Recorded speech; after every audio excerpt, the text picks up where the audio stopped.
Assalamualaikum warahmatullahi wabarakatuh. Nama saya Lucky Limantra. Saya akan melanjutkan penjelasan dari model V. Saya akan menjelaskan tentang tahap-tahap dalam model V. Itu ada 5. Yang pertama, requirement analysis dan acceptance testing. Tahap requirement analysis sama seperti yang terdapat dalam model waterfall. Keluaran dari tahap ini adalah dokumentasi kebutuhan pengguna. Acceptance testing merupakan tahap yang akan mengkaji apakah dokumentasi yang dihasilkan tersebut dapat diterima oleh para pengguna atau tidak. Yang kedua, dalam tahap ini, analisis sistem mulai merancang sistem dengan mengacu pada dokumentasi kebutuhan pengguna yang telah dibuat pada tahap sebelumnya. Keluaran dalam tahap ini adalah spesifikasi software yang meliputi organisasi sistem secara umum, struktur data, dan yang lain. Selain itu, tahap ini juga menghasilkan contoh tampilan window yang dokumentasi teknik yang lain seperti entity diagram dan data dictionary. Yang ketiga, arsitektur desain dan integration testing.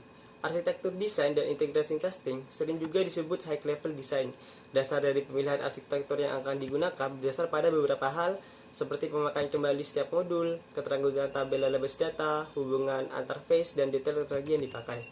Keempat, modul desain dan unit testing. Modul desain dan unit testing sering juga disebut sebagai low design.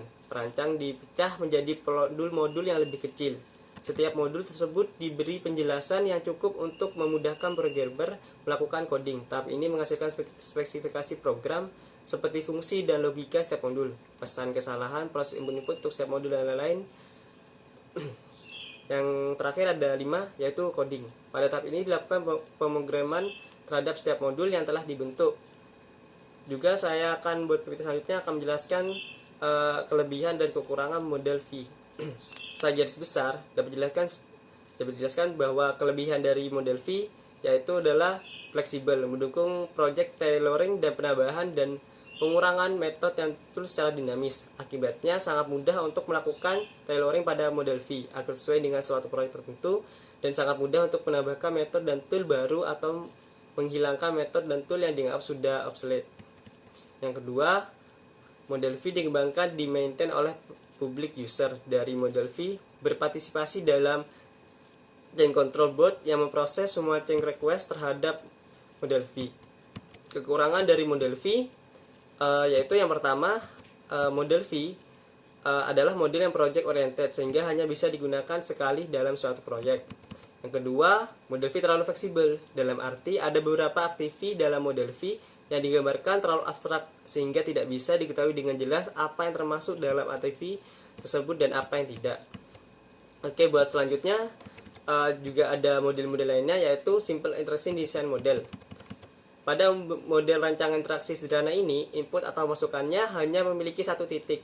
Masukan tersebut diidentifikasi apakah sesuai dengan kebutuhan, lalu didesain sesuai dengan persyaratan yang telah ditetapkan. Setelah didesain, rancangan tersebut dibangun dan harus interaktif.